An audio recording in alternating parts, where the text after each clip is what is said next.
Shalom, homme de Dieu, nous vous saluons, bénissons au nom de Jésus. Comme je vous l'avais promis, aujourd'hui je vais parler sur le veau gras qui avait été tué lors du retour du fils prodigue. Si c'est votre première fois de nous écouter sur la chaîne, nous vous demandons de vous abonner afin de recevoir toutes les leçons qui vont venir.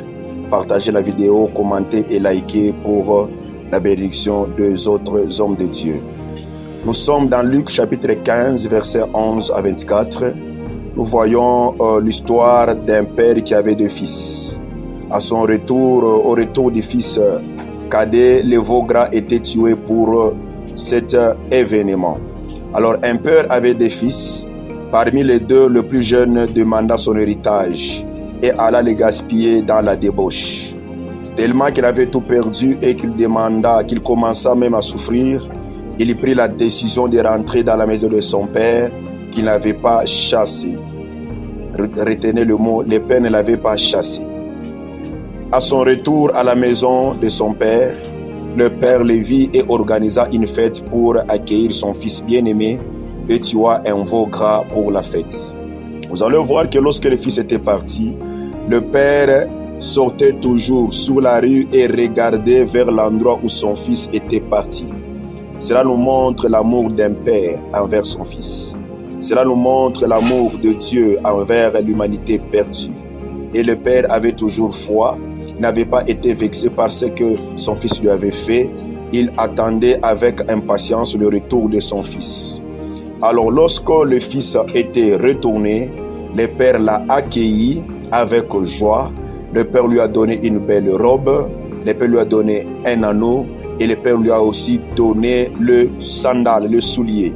Lorsque nous voyons l'anneau, nous voyons c'est l'alliance. Tous ceux-là qui reviennent, qui rentrent, qui viennent au Père, Dieu conclut avec eux une alliance. Voilà, donc je disais que l'anneau représente une alliance. Tout celui qui vient au Père, quel que soit le péché, quel que soit le mal qu'il pouvait faire, le Père a les bras ouverts pour le recevoir. Et quand il le reçoit, après que la personne ait à se repentir, Dieu conclut une alliance avec la personne. C'est ça même le symbole de l'anneau.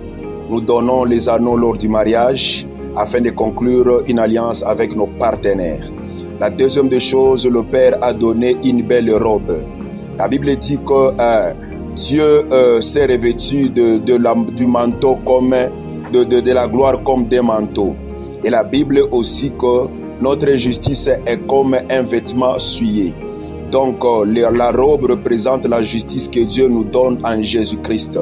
La robe représente la peau que Jacob avait portée afin d'être béni par son père Isaac. Parce qu'Isaac n'avait pas béni Jacob parce qu'il était Jacob, il avait béni parce qu'il était venu au nom d'Ésaü. Il avait porté la peau, les vêtements. Cette peau, c'est ce que Dieu avait vêtu Adam et Ève afin qu'ils puissent cacher leur honte. C'est cette justice que Dieu nous donne en Jésus-Christ. Nous ne sommes pas juste devant Dieu parce que nous avons fait de bonnes œuvres. Nous sommes juste devant Dieu parce que Christ nous a donné sa justice. Et cette justice, c'est ça, cette robe que le roi qui avait organisé une fête dans l'évangile de Matthieu, qui donnait une robe à tous ceux-là qui entraient. Donc pour entrer dans le royaume de Dieu, on ne va pas entrer avec nos œuvres, nous entrerons avec la robe que Dieu nous donne. Et cette robe, c'est sa justice, c'est sa sainteté que nous avons acquis par la foi. Et après, le Père a donné à son Fils les souliers. Les souliers représentent les bonnes œuvres. Les souliers représentent la propagation de l'évangile. Donc après être sauvés, après être en alliance avec Dieu, nous devons le servir.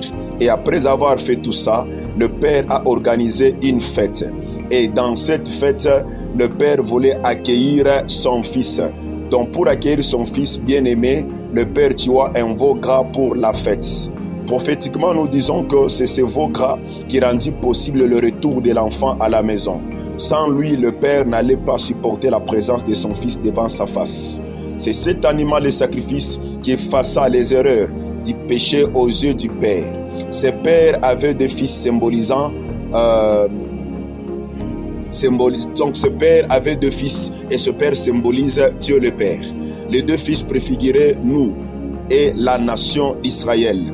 L'aîné, c'est la nation d'Israël et les cadets, c'est nous.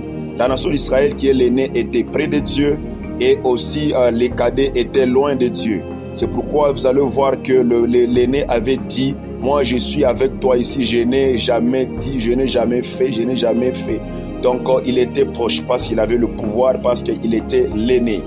Alors vous allez voir que ces deux fils-là, le premier représentait, préfigurait Israël et le deuxième préfigurait nous les nations.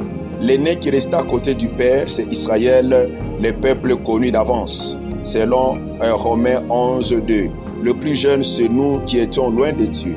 Les veaux gradués pour fêter étaient en train de symboliser le sacrifice de Jésus-Christ sur la croix qui ouvrit encore les portes de la maison du Père pour nous recevoir. Donc, c'est grâce à ce veau que notre réintégration a été rendue possible. C'est grâce à la mort de Jésus-Christ sur la croix que nous sommes appelés fils du Très-Haut, malgré notre sale passé. Donc vous allez voir que le veau est un animal de sacrifice. Le veau représente notre Seigneur Jésus-Christ et le veau a été vraiment une préfiguration fondamentale dans l'Ancien Testament et aussi dans l'Ancienne Alliance. Que Dieu vous bénisse abondamment. Et prochainement, je vais parler sur les 3 autres ou bien 4 autres significations qui restent sur le veau. Que Dieu vous bénisse abondamment. Si vous avez été béni par la vidéo, commentez, likez et partagez la vidéo pour la gloire de Dieu. Que Dieu vous bénisse abondamment.